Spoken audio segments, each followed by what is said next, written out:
Assalamualaikum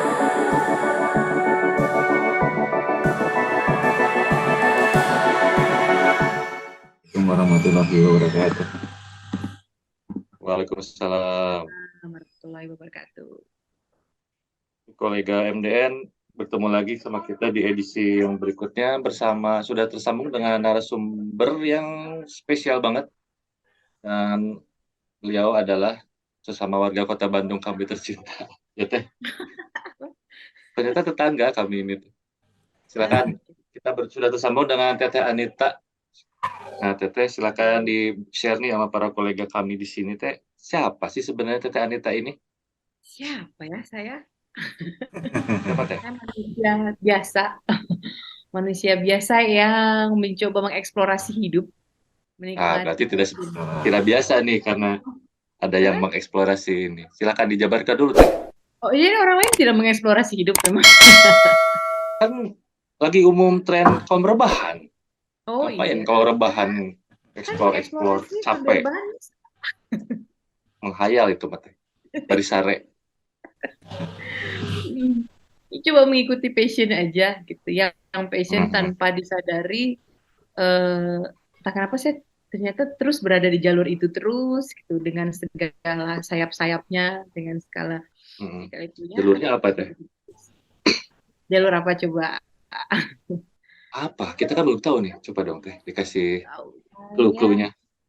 mungkin kalau ada yang pernah lihat saya berseliweran di antara kegiatan-kegiatan literasi. Wih, berat. Wah, Itu kegiatan-kegiatan literasi, di seputaran nulis, di seputaran buku, mungkin di situ.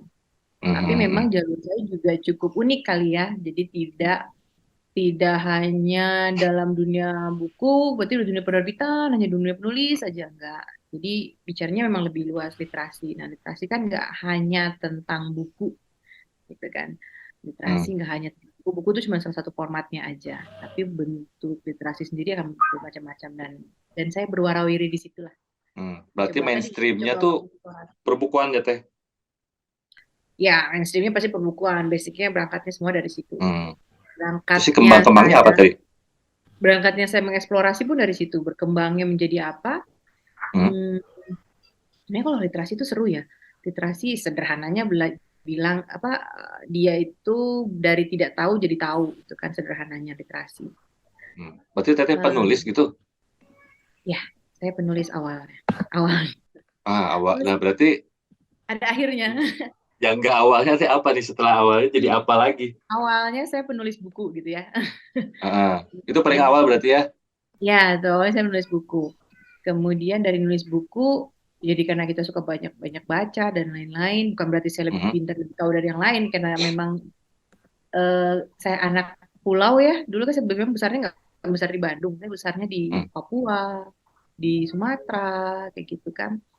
Jadi Hmm. pilihan kita untuk hiburan itu nggak banyak, sehingga buku itu jadi jembatan saya ke dunia luar. Oh. Itu jadi jembatan saya untuk mencoba berimajinasi. Ini sebenarnya seru banget, tinggal di Papua itu Hmm. seru banget. Jadi saya kalau Kok tanya bisa sama ke Papua teh?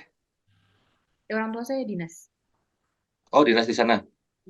Jadi kalau ditanya, Tahun sekitar berapa teh? ini ada hubungannya nanti dengan apa ya kegiatan saya yang belum lama ini saya lakuin ya. Itu Ya, tahun 90 berapa ya? Saya masih SD 90, em, pertengahan 5 atau 94, awal? Oh, pertengahan lah ya Apa teh. sebelum lahir? belum ada lahir ya. Belum ada lahir saya. Teh 99 teh lahirnya. Ini malu saya. Apa-apa itu artinya saya matang. Ya, lanjut Nah, silakan teh terusin terusin. dari itu, dia kalau tanya orang, saya kalau tanya orang, kamu orang mana? Orang Papua. Hmm. Sekarang jawab selalu gitu. Gitu, saya Hmm. selalu jawab saya orang Papua. Padahal pertama kali saya pindah ke Papua itu saya nggak suka sama sekali. Saya pindah dari Bali ya, dari Bali, Hmm. anak Kute ya, anak pantai yang mainnya di pantai Oh. terus. Terus Kalau secara eh, ras, teh orang mana? Secara orang ras Sunda, gitu. orang Sunda. Oh, asli dua-duanya orang Sunda. Asli dua-duanya orang Sunda. Oh, karena si Ya. papa tugas aja ke Papua gitu ya teh ya. Jadi bapak teh Hmm. dinasnya pindah-pindah gitu. Oh iya Dinasnya ya. pindah-pindah sampai di Bali, ada di mana gitu kan. Dari Bali Hmm. saya pindah ke Papua. Wih, itu hari pertama, bulan pertama itu memberontak pengen balik lagi ke Bali. Itu teteh Ih, umur berapa tadi waktu pertama ke Papua? berapa ya? SD kelas 3 gitu. Iya, sekitar Mas- kelas 3-an sampai saya Tapi kan pindah. Iya. suasana alamnya lagi bagus banget kemarin teh. Bukan Heeh, apa ya, ya bagus dan asri lah. bagus banget. Tuh waktu itu saya belum menyadarin itu bagus. Saya Oh menyadarinnya ya. saya kehilangan teman-teman aja, teman-teman yang di kota gitu. Hmm. Iya, paham, Pada paham. sebelumnya Kangen juga, kangen Bali ya teh. iya, karena pada sebelumnya juga saya pindahan dari kampung nelayan gitu kan di daerah Lampung sana gitu. Hmm, Terus hmm, pindah hmm, di kota ya, ada pasar dan lain-lain. Udahlah, nggak nyaman. Tiba-tiba pindahin ke Papua. Tapi, tapi saya jatuh cinta sama Papua sampai makanya sekarang sekarang kalau ditanya sama orang pasti jawab saya orang Papua. Yang sudah Apa lama yang di membuat sini. teteh jatuh cinta dengan Papuanya? Ya tadi dibilangin alamnya, Oh, nomor satu dibilangin itu alam. betul alamnya, pantainya, semua masih alami banget kan pada zaman saya. Dan kenapa saya cinta banget? Mungkin kalau eh, saya cinta momen pada saat itu ya. Jadi ketika itu kan Hmm. saya tinggalnya di Biak. Di Biak itu tempat bekas salah satu base-nya untuk Perang Dunia Kedua tuh kan, antara Jepang, kemudian ada Sekutu dan lain-lain. Jadi kita tuh masih menemukan bom, masih menemukan granat gitu kan Wih, di sana. serius teh. Serius. Masih temukan peneng dan itu yang membuat imajinasi saya itu jadi liar gitu. Itu pernah Dan ada kejadian granat yang tiba-tiba meletus nggak teh? ya kalau di granat kan nggak mungkin tiba-tiba itu kan harus ditarik. Tapi kita Bom. tapi saya nemuin granat ya, nemuin granat di Hmm. halaman rumah, kemudian sama security itu diambil dan Hmm. dibuka, dilempar ke Serius teh? laut. Serius Kok bisa ada di situ? ke dalam tanah. Ya, nggak tahu. Oh, teteh main naon itu sampai ke ngorek-ngorek ke dalam tanah gitu? Anak kecil atau main namanya. Apalagi pilihannya nggak banyak. Nah, ini pada zaman itu saya selalu ke toko bukunya tuh yang punya misionaris. Dia Hmm. jadi suka mesen-mesen komik-komik. Nah, saya baca-baca komik tentang yang syutingnya itu Perang Dunia, kemudian Palang Merah ya, Red Cross di Hmm. sana, itu Red Cross terus itu seru banget pokoknya. Jadi itu nambah imajinasi saya tuh kayak dikasih vitamin aja gitu ngebayangin semua karena kita ngeliat ada bekas tank, bekas pesawat tempur, kita masuk ke gua yang masih asli, yang ada tengkorak-tengkoraknya. Oh ya, Serius teh. aku Serius, bayang. bayangkan. Jadi ada gua Jepang gitu kita masuk, ada masih stalaktit segala macam gitu, terus ada ruang-ruang aslinya gua ya kayak gimana. Masuk situ Hmm. tuh masih banyak tengkorak. Masuk sebelah sini tuh sepertinya itu adalah bangsal rumah sakit lah karena ada sampel-sampel darah yang apa si tabungnya itu kan dibakar ya, Hmm. jadi dia masuk di dalam itu tuh masih ada Serius masih ada kayak gitu teh?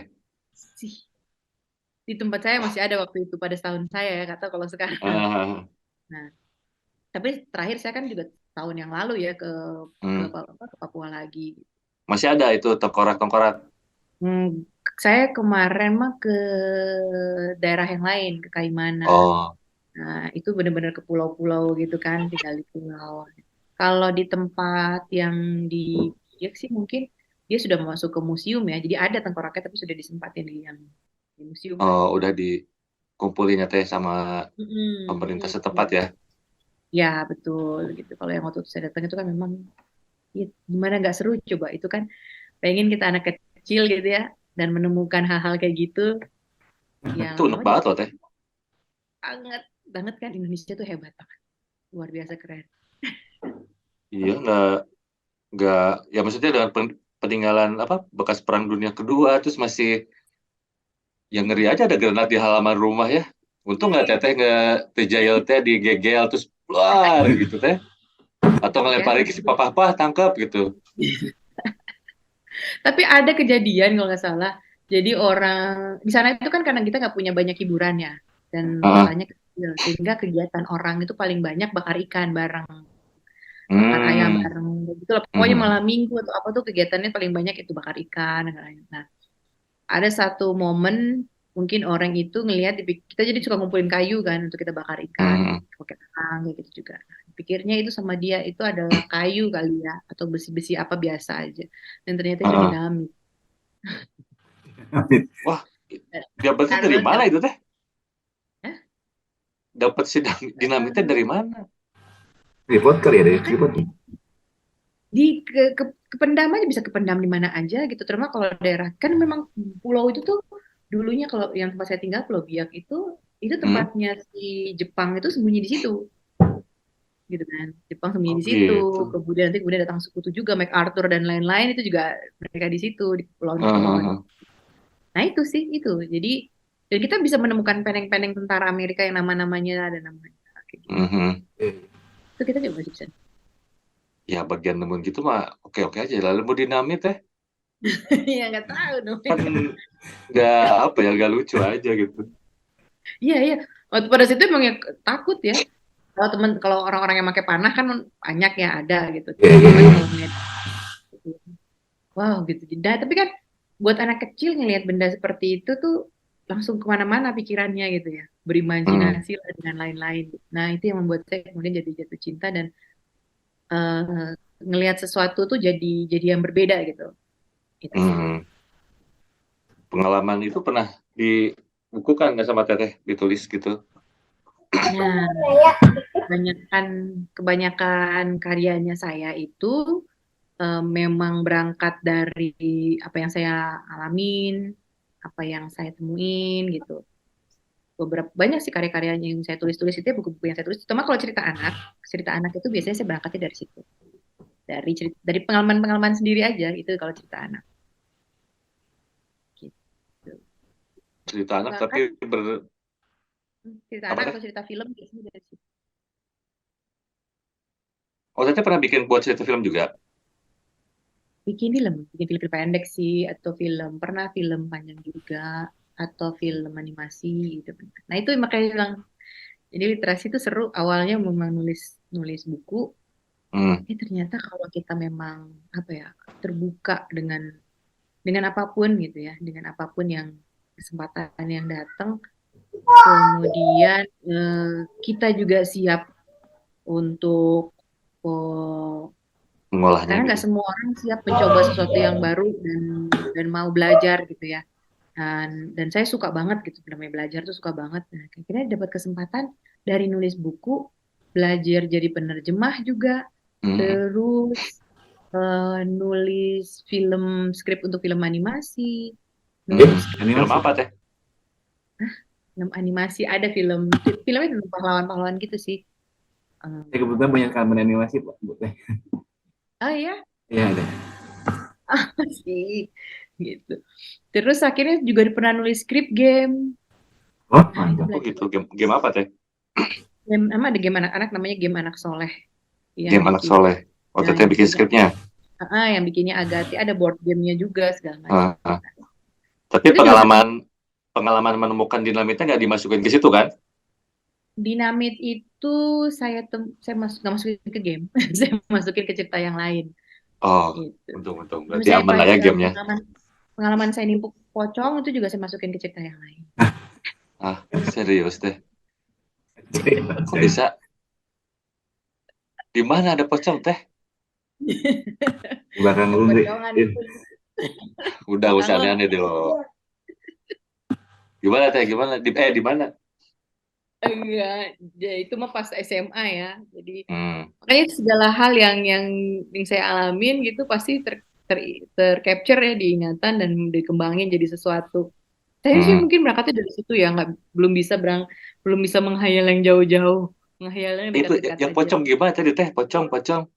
Nah, pocong itu ceritanya saya kan SMA-nya itu di sekolah yang apa ya boarding school gitu lah ya, boarding school, Di kemudian kota apa teh? Kota Bandung di Oh, di Bandung. Gunung Manglayang. Oh iya, iya, tahu, tahu, tahu. Ki Haki, bukan. Di Gunung Manglayang saya sekolahnya di situ. Terus di situ salah satu syaratnya itu kita ada pembaretan. Terus Hmm. baret. Nah, pas pembaretan itu eh di Manglayang ya, di Gunung Manglayang kita disuruh jalan gitu kan gelap-gelap malam-malam. Terus ada yang kita suruh jalan sendiri, gelap bener-bener gelap nggak kelihatan apa-apa. Mhm, Cuman, nah kalau Manglayang itu kan banyak anjing ya, mhm, banyak anjing gitu. Kalau saya mungkin yang suka naik-naik ke sana pasti tahu tuh suka banyak. Gitu. Saya nggak tahu teman saya itu ada di mana, ada di depan, ada di belakang. Cuman kita saling teriak aja sehingga kalau dengar suaranya kita tahu oh si ini si ini. Terus karena ada anjing, saya lebih mengkhawatirkan anjing ya kan. Jadi saya mungut mhm, batu simpenin dalam training karena kita pakai training. Simpenin mhm, batu. Saya segar gini-gini sambil ngupin batu. Saya takut ada anjingnya ini. Anjingnya ngeri-ngeri loh di sana. Terus nah ngumputin batu, pokoknya siap dengan sikap siap sedia gitu kan. Wah, heeh, siaga Iya, iya. apapun yang terjadi saya siap gitu menghadapi. Gelap bener-bener gelap, saya nggak bisa, kita nggak bisa ngeliat teman depan belakang itu kita nggak bisa lihat. Kayak saya siap menghadapi. Terus ada yang nyentuh kan, tok gitu kan. Kaget mhm, kan. Ternyata kakak kelas kita. Berdiri kamu. Berdiri. Set. Terus kita suruh jalan. Ternyata begitu jalan, ada ditarik juga orang-orang lain. Tujuannya dua orang teman saya. heeh, Terus saya bilang gitu, kamu nemu batu? Takutnya nanti ada anjing. Langsung digerabakkan batu semua. Set, set. Terus udah gitu kan nggak kelihatan, maka kakak bilang orang nggak kelihatan juga kan gitu. Kita juga heeh, saling lihat, cuman saya tahu kita saling tahu suara aja. heeh. Kan jalan maju, maju. Jadi nah, teman-teman saya tuh masuk jalannya di belakang saya. Saya kurang ngajar saya jadi tameng. Gitu kan. Paling Iya, depan teh ya teh. iya, otomatis saya langsung pegang dong saku celana ya, siap masuk. Terus lagi kita jalan, itu benar-benar gelap, kita nggak kelihatan apa-apa. Terus masuk, ini apa, di mana gitu kan. Nggak tahu, mungkin di bawah jalan benar-benar muter-muter kita nggak tahu. Walaupun sore itu kita juga kelilingin daerah itu, tapi kita nggak tahu. Begitu jalan, jalan, depan saya temen tuh udah ngerapat aja gini kan. Wah, makin makin ini dong. Makin kuat saya cengkram megang megang celananya gitu kan. Batu-batu tuh Heeh. sudah di tangan kayak gitu otomatis gitu. Gitu Terus teh, langsung kan terus gitu. Pokoknya setiap gerakan tuh diawasin tiba-tiba muncul dong di depan kami. Tuh gitu mhm, kan. Out of nowhere gitu nggak kelihatan apa-apa tiba-tiba muncul terus dia melompat-lompat begitu. Kita kan nggak tahu ya apa-apa gitu. Wah langsung terus lah semua batu telah tipukin tipukin gitu. itu benar pocong teh. Habis itu kedengaran, aduh, aduh, aduh. Oh, Ternyata bukan itu. pocong ah. Jadi itu tuh, jadi kami di asrama itu kan Pocong settingan ya. kami di asrama dijaga sama militer-militer ya, sama tentara-tentara dari sini, dari Sesko sini yang bantuinnya. Jadi Mhm. jadi itu pembinanya kami, itu Dinampar pembina batu tapi. pertama yang aku temui pakai phone. Boleh. Disampaikan ada teteh kan di samping seorang penulis nih, teteh juga ternyata pemilik sebuah penerbitan di Bandung yang bernama apa teh namanya teh? Beat. BITREAD ya. Yang buat kolega MDN bisa cari di Instagram nama akunnya Bitread BITREAD ID ya teh ya. Ya, Bukan, bukan. Nah, Bukan. Beat. gitu. Nah, gimana sih awal mulanya teteh sampai apa ya sampai Iya deh. pengen nih Hmm, Bitread underscore ID nih yang butuh informasi tentang penerbitan bisa langsung menuju akunnya punya Teteh Anita ini. Pasti udah tahu lah ya para penulis-penulis nih, penulis-penulis muda. enggak. Ya, Gimana Indonesia nih tuh Teh punya awalnya dulu banyak. Teh? Indonesia tuh punya banyak penulis yang keren-keren. Punya banyak orang-orang yang sebenarnya punya cerita. Karena kita kan tadi ya seperti saya aja tinggal di Papua, punya banyak cerita. Padahal saya cuman Hmm. ya cuman slice segitu aja. Padahal orang lain yang mungkin tidak mesti dia berpindah-pindah seperti saya. Saya itu SD itu 6 tahun, saya punya SD 5. Nah, SD-nya 5. Karena tadi Bapak pindah-pindah terus gitu kan. Nggak mesti seperti saya yang menetap lama di satu tempat aja saya yakin sudah mempunyai banyak cerita-cerita yang menarik gitu. Nah, Indonesia tuh punya banyak, cuman kita tidak punya banyak saluran eh,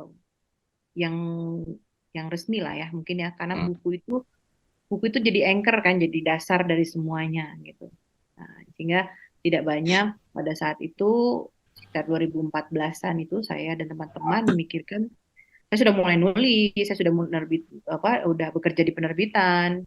Mhm. Kemudian saya bikin literary agent gitu kan untuk menjembatani teman-teman penulis dengan penerbitnya atau penerbit dengan penulis atau akuisisi buku-buku dari luar gitu.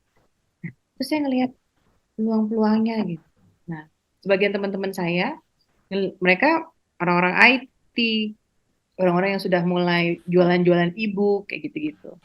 Nah, pada saat itu belum ada, maksudnya belum banyak banget lah kita mengetahui menerbitkan buku langsung jadi e-book dan cetak. Nah, Mhm. ngobrol-ngobrol lah kami, kemudian saya ngeliatin ini banyak banget sebenarnya naskah yang nggak bisa berhasil nembus penerbitan biasa gitu kan. Mhm. Sayang banget karena modal seorang penulis itu kan di karyanya tadi ya, gitu, di karyanya, di semangat sampai dia menuntaskan. Karena kalau kalau nulis cerita itu kita pasti sering banget bisa Iya, iya. nulis nulis sesuatu, tapi yang menuntaskan itu yang susah. Menuntaskan Perjuangannya ya teh ya. iya, menuntaskan menjadi naskah itu yang susah. Sehingga dan nanti juga jadi PR ketika menerbitkan dan memasarkan juga menjadi sesuatu yang harus diperpikirkan dengan seksama juga. Tapi pertama kita terbitkan dulu deh gitu. Nah, kita Ini di tahun ngobrol-ngobrol berapa itu teh? Waktu mulai merintisnya teh? 2014 2015 ya gitu. Kemudian kita bikin lah, oh kayaknya kita harus bikin sesuatu nih. Kita waktu itu merujuknya melihat ke iTunes ya, bahwa sebenarnya Mhm. seperti Spotify lah saat ini, di mana musik itu tidak mesti musik yang keluar dari major label, musik-musik yang gimana pun juga punya fansnya sendiri gitu kan. Mhm. Nah, kita ngeliat kayak gitu, jadi nulis ini karyanya gimana pun mereka pasti punya kok pembacanya yang bisa mengapresiasi dan membutuhkan karyanya dia gitu. Sesuai dengan itu, bikinlah kita sebuah model bisnis, proposal, bisnis plan gitulah pada masa itu bikin Waktu itu platform berapa orang teh yang mau memperkarsai Bitread ini? 3 berempat lah kita waktu itu. Oh ya, masih sampai sekarang masih bareng-bareng teh? Masih bareng-bareng kita, masih bareng-bareng bikin terus tapi memang yang paling banyak kasih influence penerbitannya itu saya karena memang saya berangkatnya dari penerbitan gitu kan teman-teman saya Mhm. dari IT. Nah, dengan model itu pas banget ada kompetisi dari Ristek Dikti untuk saya yakin juga kompetisi masih ada sekarang untuk startup untuk mengirimkan proposalnya menceritakan bisnisnya apa, ide bisnisnya apa, bisnis plannya apa, terus nanti ada kesempatan diinkubasi sama Ristek Dikti dan diberi pendanaan awal. Nah, Mhm. pilihlah Retreat, gitu kan. Kita Oh. kita diinkubasi, saya ingat banget inkubasinya tuh di Pusputtek, Mhm. Pusputtek yang di Serpong, di situ selama berapa lama ya, hampir sebulan lah di situ saya. Sorry teh, Terus, motong dikit. Waktu terpilihnya tuh Bitread karena faktor apa saat itu teh yang menjadi wah ini Bitreadnya terpilih nih? hmm, karena ini sih sebenarnya unik ya, di antara teman-teman lain yang bicara produk, bicara inovasi, misalnya teknologi pangan atau apa, ini kita bicara literasi. Jadi kita bicara Hmm. literasi, bicara penerbitan, bicara buku, gitu. Buat ya dari teks unik gitu kan. Nah, oke.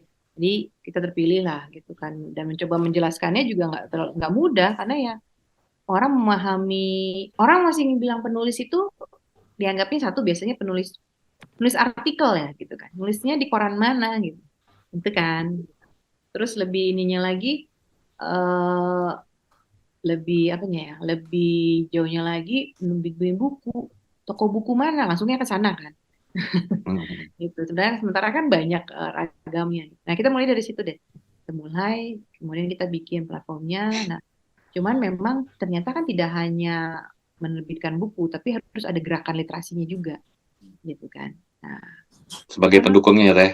itu sebagai pendukung yang menyemangati gitu. Dan itulah yang terus juga bergulir sampai sekarang. Ya, Bitret itu mungkin kalau sebagian besar orang mengenalnya adalah dengan kegiatan-kegiatan literasinya gitu. Menerbitkan buku ya, nah, melahirkan penulis-penulis iya, tapi memang dengan kegiatan literasinya yang tadi mendukung kehadiran banyak penulis dan memberikan kontribusi buat literasi Indonesia lah. Pertama, kita tuh ya sebenarnya, kita kan kalau dibilang tuh peminat bacanya rendah lah, Iya, iya. terus jumlah terbitan kita kecil lah gitu ya. Padahal eh, yang nulis dan saya yakin yang punya minat terhadap berbagai macam bidang di kita itu banyak banget. Dan itu paling terlihat mereka tuangkan itu sebenarnya kepada tugas akhir. Ya nggak sih? Iya, iya. Baik itu skripsi, tesis, Ah, disertasi, itu yang mau bicara tentang musik, yang mau bicara tentang drama, mau bicara segala macam ada. Itu kan. Itu sebenarnya sumber naskah yang paling hebat banget, yang paling keren banget. Bayangin setiap tahun Indonesia ngelulusin berapa sih sarjana, berapa sih magister gitu kan. Dan mereka untuk lulus apa yang sebenarnya mereka serahkan dan mereka kerjakan? Buah naskah kan? iya. Iya. Iya, iya. Kok jadi berat gitu mikirnya? Iya. Karena memang isunya berat ya. Iya kan? Iya, tapi kan sebenarnya eh, setiap kita mengerjakan itu tuh dengan antusiasme yang berbeda gitu kan, masing-masing punya keinginan. Karena ada satu teman saya, dia suka banget sama musik. Dia sekarang jadi Mhm. dosen di Value. Nah, nah, dia suka banget sama musik dan semua tugasnya dia, tesisnya dia, skripsinya dia itu selalu tentang musik. Dan dia mempertahankan Hmm. itu. Dari saya rasa itu kan dan apa yang dia tulis, apalagi kalau dengan riset ya itu kan sudah divalidasi dengan instrumen-instrumen penelitian. Jadi sebenarnya aman buat penerbit-penerbitkannya, ya Iya, kan? iya, iya. Nah, Heeh. karena ada logo universitasnya di situ. Nah itu jadi semakin kita tuh banyak yang keren-keren yang belum deh itu baru bicara itu aja ya, baru bicara di perkuliahan perkampusan. Belum lagi Hmm. nanti kita bicara kepada yang lain-lain. Nah itu berangkat dari situ kami yang sayang banget ya sebenarnya kalau kita bisa menerbitkan 10%-nya aja gitu kan setiap tahun dari semua Mhm. kampus-kampus ini. Jumlah terbitan kita bakal melonjak asik banget gitu. Tapi memang harus kita pikirin gimana cara nerbitinnya. Karena kalau semuanya adalah produk massal yang masuk ke toko buku secara itu ya tentu akan berat bagi penerbit, berat bagi toko buku, berat juga bagi si penulisnya gitu kan. Iya, iya. Kita cari ekosistemnya yang asik kayak apa gitu. Gitu sih. Itu asal muasalnya kami mencoba untuk apa ya mewujudkan membuat ide Beatrit itu menjadi hidup gitu. Berarti dari semangat seorang yang pernah nemuin dinamit, nemuin granat, Pocong nimpun juga. pocong ya. Dan dihadapi oleh dan menghadapi pocong ya. Aduh, tapi serem juga motivasinya teh. Seru Gak normal. kan. Ya, ya. Ya, Ya, silakan itu. lanjut ya. Terus Teteh pengen lah bukunya dijadiin film animasi. Pengen dong. Pengen kontek-kontekan kita ya. Asik, asik, asik. Pengen banget. Ya, dan sebenarnya film animasi itu kadang-kadang orang selalu berpikirnya harus yang saya juga pernah bantuin Mizan Oh ngerjain iya, iya, komik iya. komik untuk Upin Ipin ya, Oh iya, iya, bener. bagian dari komik. Dan kan jadi sekian tahun tuh saya mau usaha aja berkutat dengan Upin Ipin dengan film-filmnya gitu. Saya makin merasa semakin sederhana sebuah cerita gitu ya dan semakin dekat dengan kehidupan kita itu semakin mudah ya diterima. Kalau saya ya Iya, iya, maksudnya. bener, bener, bener, bener. Tapi memang untuk membuat yang sederhana itu nggak mudah karena kita itu apalagi orang dewasa sudah terdistorsi dengan segala macam. Oh harus hebat. Oh kolega saya lihat. Oh teman saya lihat. Iya, iya, iya, Ya, iya. untuk membuat yang simple aja yang sederhana itu sudah berpikirnya tuh rumit duluan gitu. Kita selalu berpikir tuh rumit duluan. Kita selalu berpikir kalau kalau boleh mengutip kata-katanya Winnie the Pooh ya, what day is it? Dia selalu bilang it's this today gitu. Wah ini benar today aja nggak usah mikirin Iya, iya, eh, bener, bener. yesterday itu bukan sesuatu hal yang membuat diri ingat. Tomorrow itu kejauhan gitu. Iya, iya. Hmm. Coba dengan hari ini. Ya. Hari ini aja gitu. Tapi memang nggak mudah kita memikirkan hari ini. Iya, Pasti kita banyak merisaukan hal-hal yang yang berkaitan dengan jauh ke depan lah. iya. Setuju. Gitu. Memang perlu perjuangannya teh dari segala unsur dan jenis-jenisnya. Hmm. apa aja sih penuh perjuangan. Mau rebahan juga penuh perjuangan. Aduh, jangan dong. Jadi kasih beban lagi dong kaum rebahan teh. Biarkan kami rebah dengan santai tanpa perlu memikirkan banyak hal-hal. Kan memutuskan untuk rebahan itu juga butuh effort ya. Iya sih. Sudah terkontaminasi. Kami menuntut kesucian kaum rebahan nih. Jauhkan kami dari hal-hal yang duniawi. Saya Sabtu itu adalah hari rebahan. Iya, iya. Asli teh, beneran nih. Asli Gak ngapa-ngapain gitu. susah. Susah, saya harus mendedikasikan me time dengan rebahan itu benar-benar yang literary, kayaknya badan itu nempel di kasur. Tapi berhasil mewujudkan hari Sabtu adalah hari rebahan tuh berhasil so far.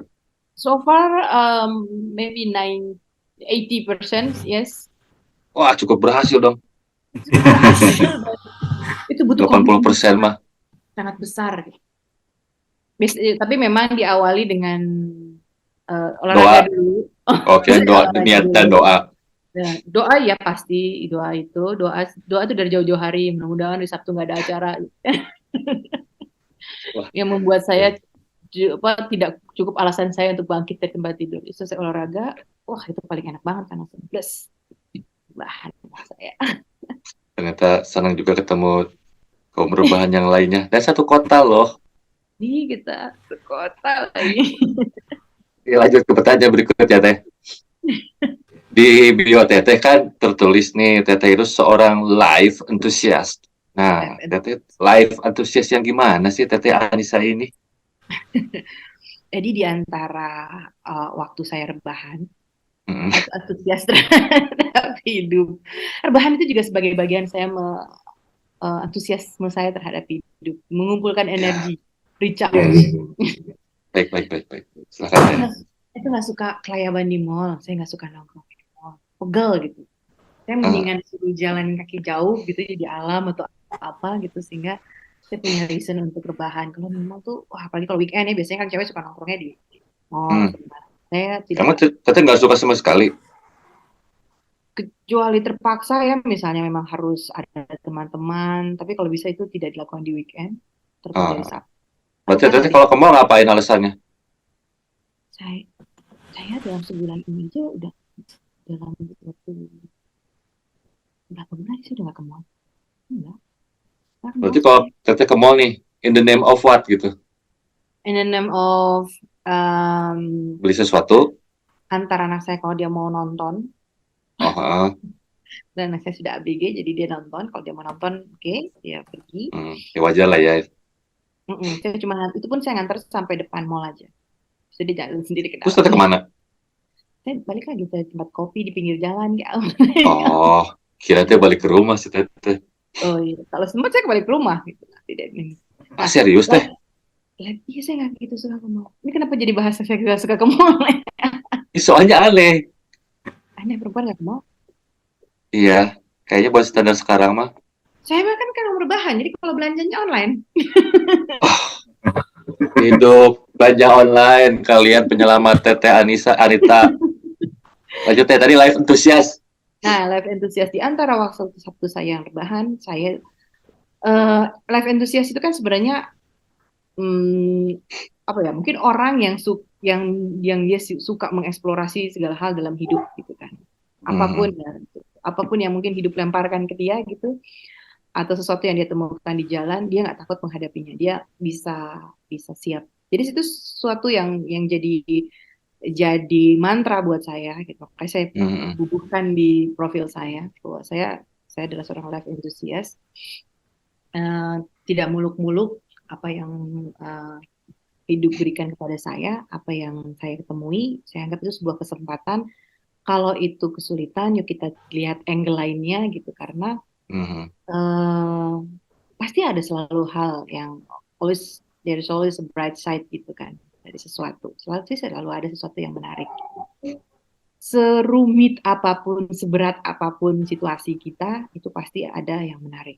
Sehingga kita menjadikan ini bukan sebagai beban, tapi sebagai bagian dari petualangan hidup. Makanya hidup cuma satu kali ya.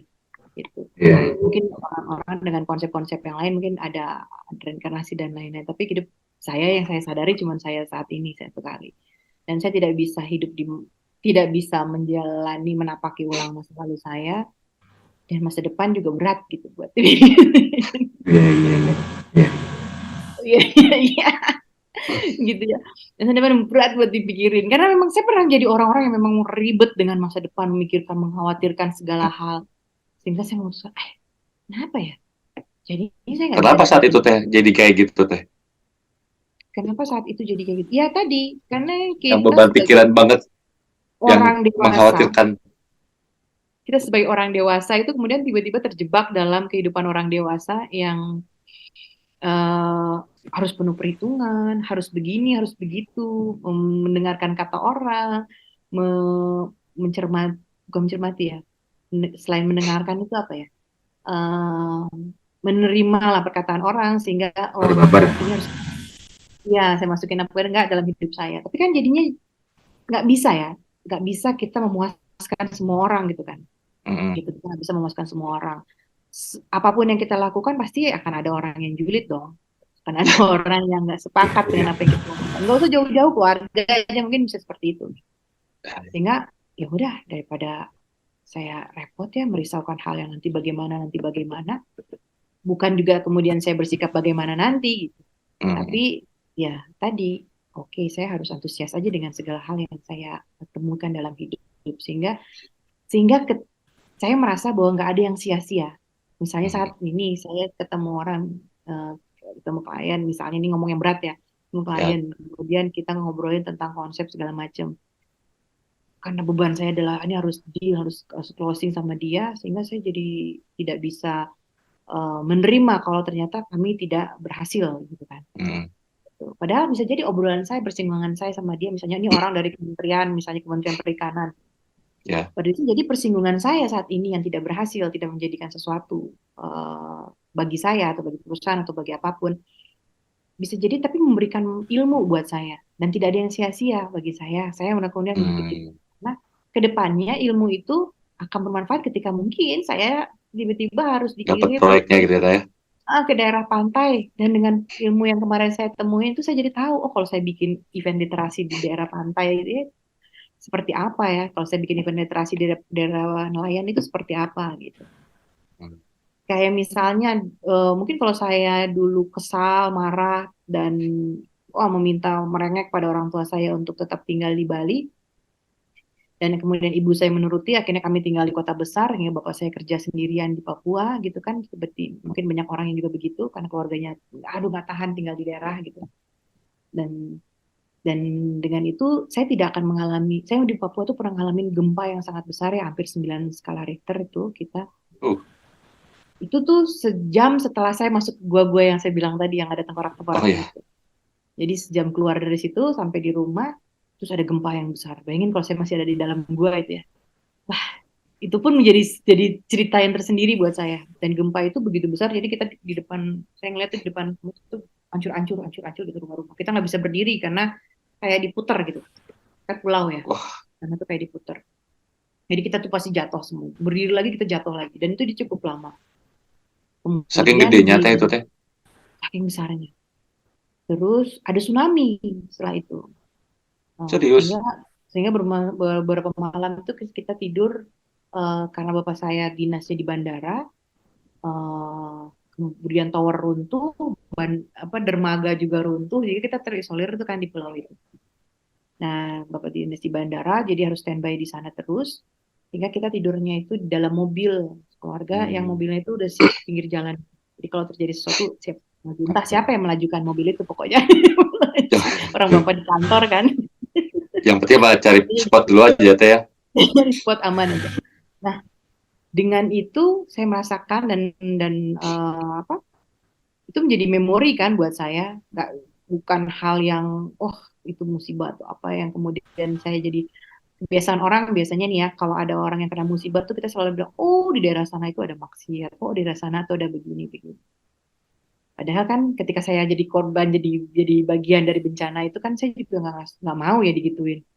Bencana ini memang sesuatu yang kita nggak prediksi, bukannya gara-gara kami di sini, dan kami merasa ya jangan terlalu mudah melabelisasi dulu aja kali ya teh ya. Iya, jadi pantas gitu, jadi jangan seperti itu. Nah, kemudian dengan pengalaman-pengalaman itu sehingga kemarin ketika ada gempa di Cianjur, saya tuh pengen Hmm. banget bisa membantu, tapi apa saya nggak tahu kan, karena setiap orang punya keahlian yang lebih hebat dibanding saya. Mau jadi SAR ya nggak bisa lah saya bantuin gali-gali begitu ya. Ada Kan teman-teman yang lebih dulu utamakan. waktu kecil menggali-gali dapat dinamit. Iya, nanti saya takutnya dapat dinamit gue. Dapat dinamit masih mending, kalau dapat yang bagian tubuh kan saya nggak akan kuat gitu. Iya, iya. Kan udah pernah ketemu tengkorak. Oh iya, kan nggak ada daging. Selalu ada Terus ya lanjut. alasan saya. Nah, dengan pengalaman itu saya pengen bisa apa yang bisa saya lakuin gitu. Nah, kemudian Mhm. dapat kesempatan kolaborasi sama teman-teman yang memang mereka meminta untuk yuk dampingin anak-anak.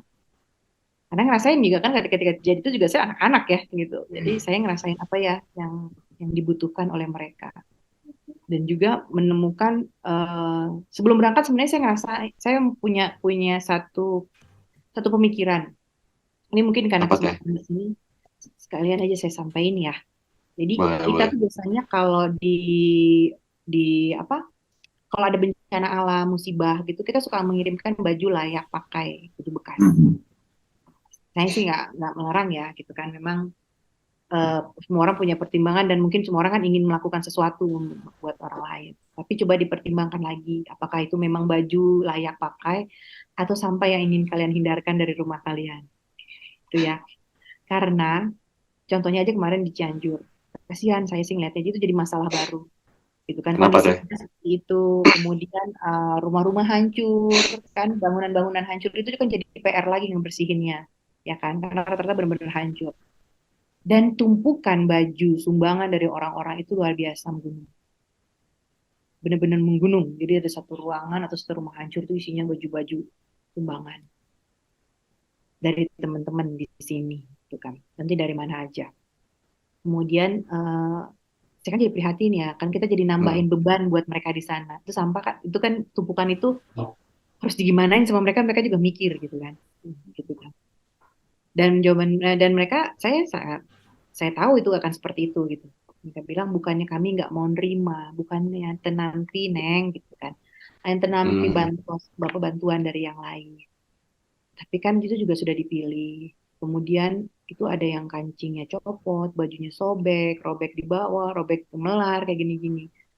Dan kita lihat dulu misalnya bencana alamnya itu kan kayak misalnya saya juga korban gempa, bukannya berarti kemudian memang saya apa sangat tidak mampu dari awalnya kan tidak, sehingga saya banyak orang gitu yang mungkin orang tuanya dan banyak juga di sana yang memang mereka orang mampu, orang kaya dari sebelumnya gitu kan, sehingga dia eh, yang enggak dong kalau misalnya tiba-tiba dia harus memakai baju yang robek-robek kayak gitu-gitu, kita menghargai juga karena memang manusiawi itu. Cuman itu Hmm. jadi isu-isu seperti itu. Nah, hal-hal kayak gitu ya mungkin buat kita jadi oke, ini jadi satu hal yang harus kita perhatikan juga. Eh, Terus kesempatan mengajar juga jadi sesuatu yang saya jadi concern buat saya gitu, karena anak-anak di sana sudah 1 bulan kan, mereka hampir 1 bulan lah mereka nggak belajar kan, bahkan mereka nggak ulangan gitu. Kita tahu anak-anak pandemi aja ya yang masih belajar energinya luar Hmm. biasa gitu kan, Ya. kondisi kelasnya itu luar biasa, apalagi ini dengan kondisi tiba-tiba tinggal di tenda, satu tenda isinya banyak keluarga, yang biasanya dia punya tempat tidur dia sendiri, tiba-tiba dia nggak begitu, kemudian dia nggak bisa sekolah. Hal-hal kayak gitu mungkin bukan jadi trauma, tapi ada, kalau kita naik pesawat mah ada turbulence gitu di hidupnya mereka gitu. Yang kemudian kayaknya memang kita harus harus dampingin, harus membuat mereka energi mereka tersalurkan, minimal itu aja dulu gitu. Kalau yang lain-lainnya mungkin cukup berat, tapi minimal energi mereka tersalurkan. Kemudian tiba-tiba berada dalam situasi yang banyak orang datang gitu ya, orang datang yang sebelumnya mungkin cuma datang tuh orang-orang kalau mudik aja dan itu keluarganya Hmm. mereka. Itu banyak orang yang datang segala macam dengan segala macam karakter pembawaannya mereka, itu bisa bagus, bisa juga enggak. Bisa bagus kalau mereka kesempatan. Jadi misalnya contoh kecil nih. Sebelumnya mereka cuma lihat pesawat tapi nggak tahu rasanya naik pesawat itu seperti apa, gitu kan. Ya. Eh, tapi mereka punya cita-cita pengen jadi pilot gitu. Kemarin ada tuh. Saya pengen jadi pilot, tapi gimana caranya? Saya nggak tahu feel sensasi pilot itu seperti apa. Nah, itu kan keberadaan orang-orang yang datang dari luar itu membantu menceritakan. Oh, jadi mereka punya gambaran. Tapi bisa juga memberi pengaruh ketika teman-teman yang datang itu bersikap seenaknya di sana gitu kan. Mungkin juga teman-teman ngomong seenaknya gitu kan, ngomong kasar, ngomong apa gitu kan, atau bersikap yang tidak pantas. Misalnya ngadepin anak-anak itu kan emosi ya, kesal, capek gitu Ya. karena mereka seperti itu. Dan kita nggak nahan gitu. Mungkin kita marah gitu. Itu kan jadi meninggalkan jejak yang nggak enak gitu. Nah, semua itu kan semuanya saya coba apa ya? Saya coba ramu, saya coba deliver kepada ke tipe ke program kemarin juga berasal dari apa yang saya alami dulu gitu. Ketika Mhm. persinggungan saya dengan relawan atau waktu kecil, ada relawan asing, kita masih ingat gitu apa-apa yang mereka lakukan, baik hal-hal baik yang mereka lakukan. Dan itu meninggalkan jejak di diri saya gitu. Baik itu bencananya bagi apapun. Nah, itu yang semuanya semua saya ramu sebenarnya dalam dalam dalam dalam apa ya, kehidupan saya. Sehingga saya ngerasa apapun yang terjadi, apapun yang hidup dilemparkan kepada saya, kalau itu bisa jadi suatu kesempatan, gitu kan. Kalau itu bisa jadi sebuah ya entah lahir nanti jadi cerita, entah lahir jadi apa, bagi saya nggak akan ada yang sia-sia. Jadi sengeri apapun ya ketika kita bencana atau apa itu kita bisa eh, bisa kita ambil hikmahnya dan nanti jadi sesuatu di masa yang akan datang. Itu sih. Itu life enthusiast mungkin versi saya ya. Agak Panjang ya.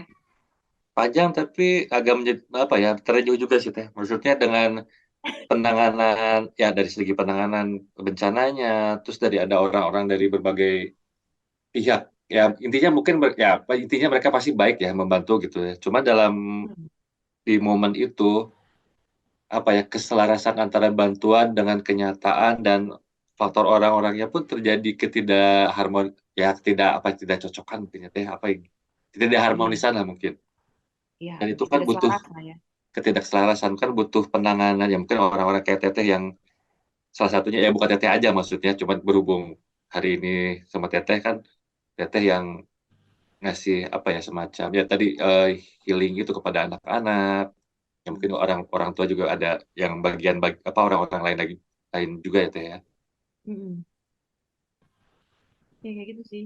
Jadi entusiasme saya itu. Jadi mau good times or bad times itu bagi saya semuanya harus sesuatu yang kita nikmatin ya.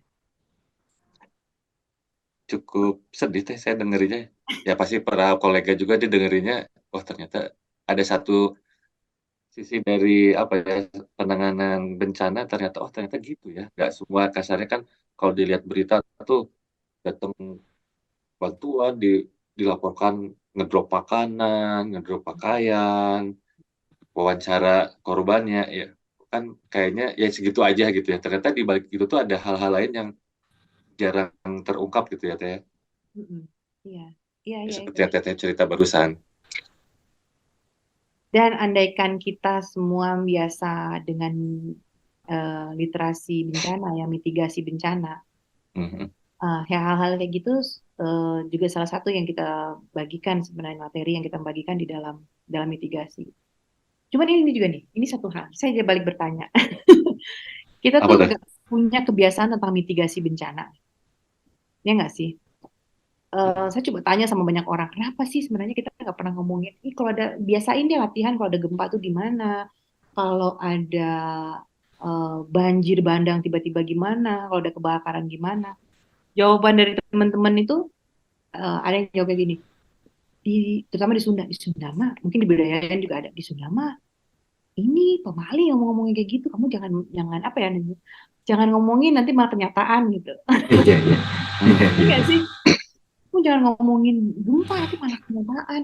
Loh, tapi kan masalahnya memang kita tinggal di daerah di Indonesia di tanah yang seperti apa gitu kan. Mau nggak mau pasti harus harus harusnya sih kita sudah hafal mati di luar itu seperti apa sih yang harus kita lakuin. Begitu ada goyangan apa yang harus kita lakukan pertama gitu. Bahkan kita Teh, yang preparation aja Teh, belum ya. hello, kita kan kaum rebahan, santai aja. Kenapa harus serius itu sih? Iya kan? Coba, tolong. Santai, santai. Aduh, kesal kalau bagian itu. Ya, gimana tuh? Teh kan itu juga salah satu yang menjadi ya PR sih kalau sebenarnya makan. Tapi gimana? Dari ya bukan menyalahkan pemerintah ya, sebagai penggerak pencetus kan. Kalau pemerintah tuh kalau misalnya ada bencana, terus sibuk ngirimin ASN-nya pergi ke luar negeri untuk studi banding. Padahal biayanya daripada studi banding, langsung aja bikin, oke, sekarang setiap sekolah sekarang bikin video edukasi, bikin buku, Mhm, sebarin di tempat apapun orang bisa ngambil. Semua orang diajarkan untuk punya ransel darurat atau apalah gitu kan.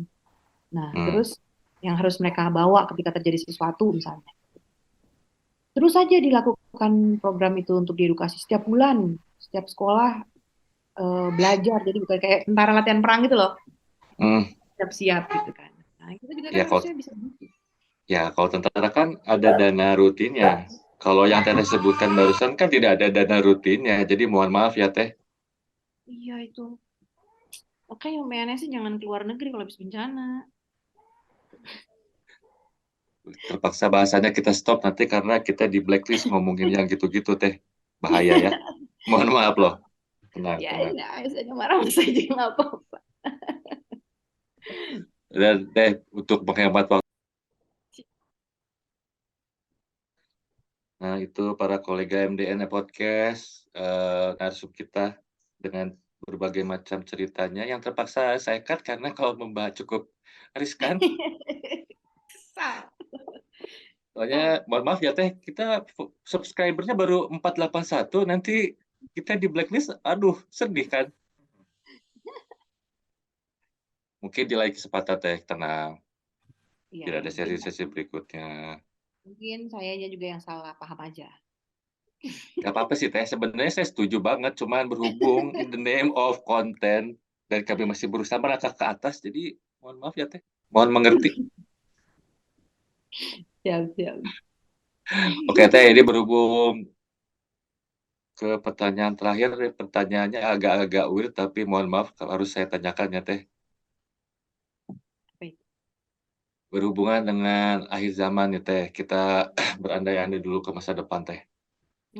Katanya Saat di doa. mas di saat di mana Nabi Isa telah kembali ke dunia ini dan beliau telah membunuh Al-Masih Al-Dajjal, Teteh dan beberapa teman dari perkumpulan penerbit atau penulis di Indonesia nih diundang ke Palestina untuk mengikuti rapat akbar penyelamatan dan percetakan kembali naskah-naskah dan buku-buku yang masih tersisa di dunia ini. Kenapa tersisa? Karena saat itu diwartakan oleh Nabi Muhammad SAW, kita mengalami perang besar nih, yang melibatkan seluruh umat yang ada di dunia ini nih.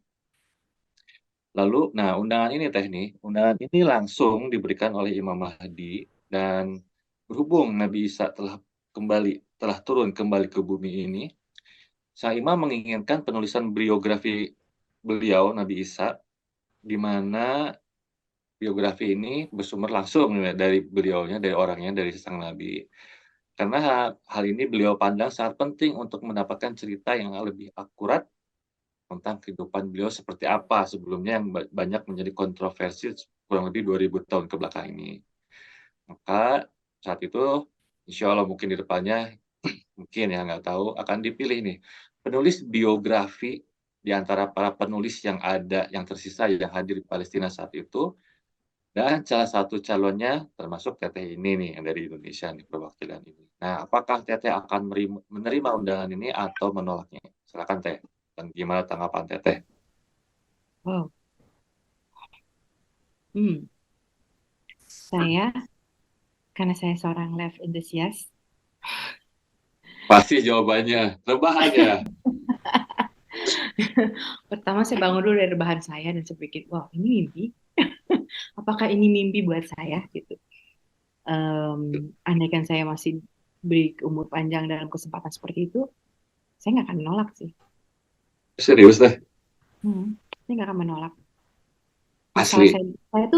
masalah saya kemudian bisa atau enggak, apakah saya mampu apa enggak, itu urusan belakangan. Nanti saya bisa belajar dalam prosesnya. Karena kita kan juga memulai segala sesuatu pasti belajar.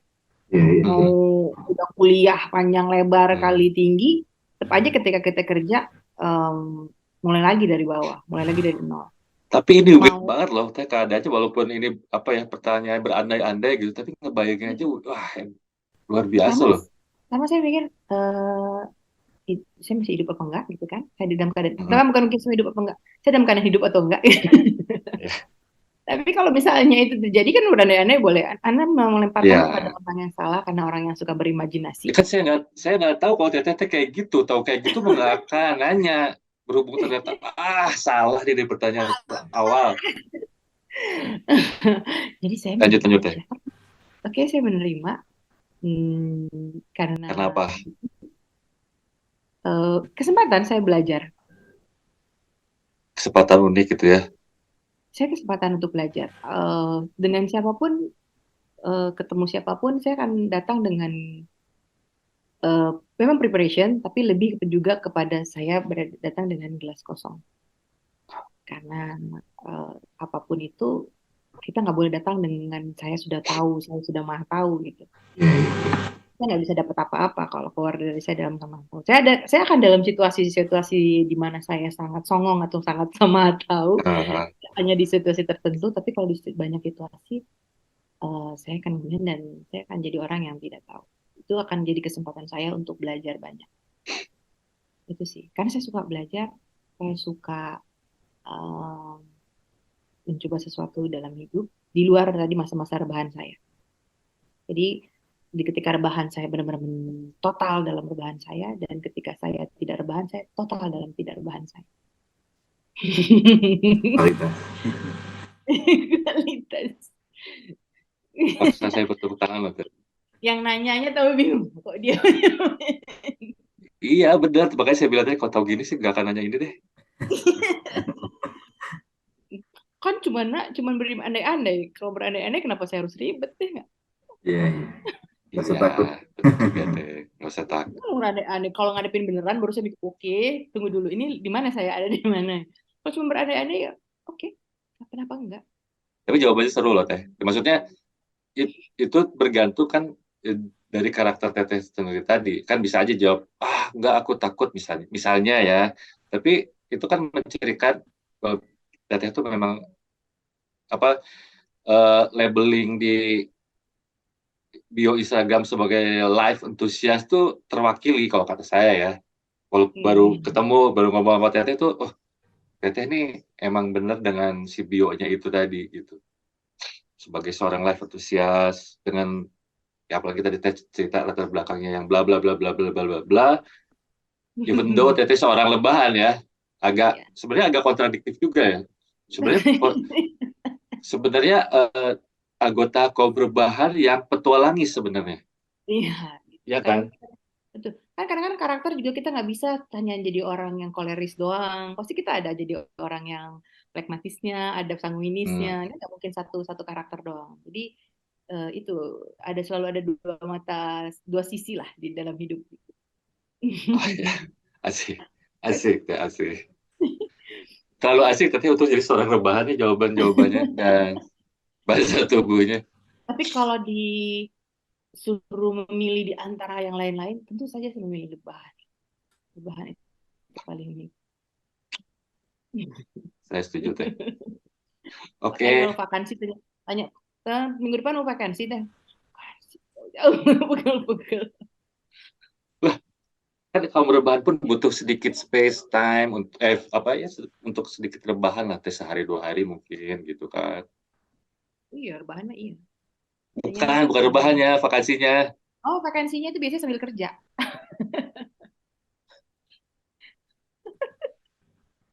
Itulah, jadi vakansi sambil kerja.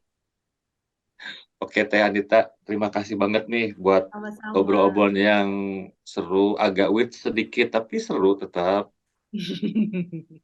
Berbagi apa pengalaman dalam dunia kepenulisan, dalam dunia healing kepada para korban bencana. Mungkin insya Allah bisa share lagi sama kita. Mungkin Teteh kan mau bertualang dulu ya ke ke daerah. Mungkin kalau Teteh punya cerita-cerita, insya Allah kita bisa sharing lagi sama para kolega MDN dan para Orang banyak di dunia YouTube Tapi kalau bicara akhir zaman, harusnya bicara tentang bencana. pastinya. Kok enggak nanti aja deh. Kok ngeri gitu ya? Udah malam teh, Oh, siap. jangan diganggu dengan kerumitan isu bencana nih. Oke, Oke, sukses ya Kak buat Diskon. channel. Oh iya, Kak Diskon ada yang mau nambahin ke Teh Anita nggak? Bingung. Oke, kalau gitu Bareng para aja. kolega di Oke, para kolega MDN Podcast, terima kasih sudah bergabung bersama kami dan kita ngucapin terima kasih ya buat Teh Anita dan Bitrit dan teman-teman literasinya. Selalu tetap sukses dan berkah ya, Teh. Amin, amin, amin. Insya Allah ketemu next time ya, Teh. Ya, amin. Sukses buat kalian juga. Terima kasih. Assalamualaikum. Waalaikumsalam.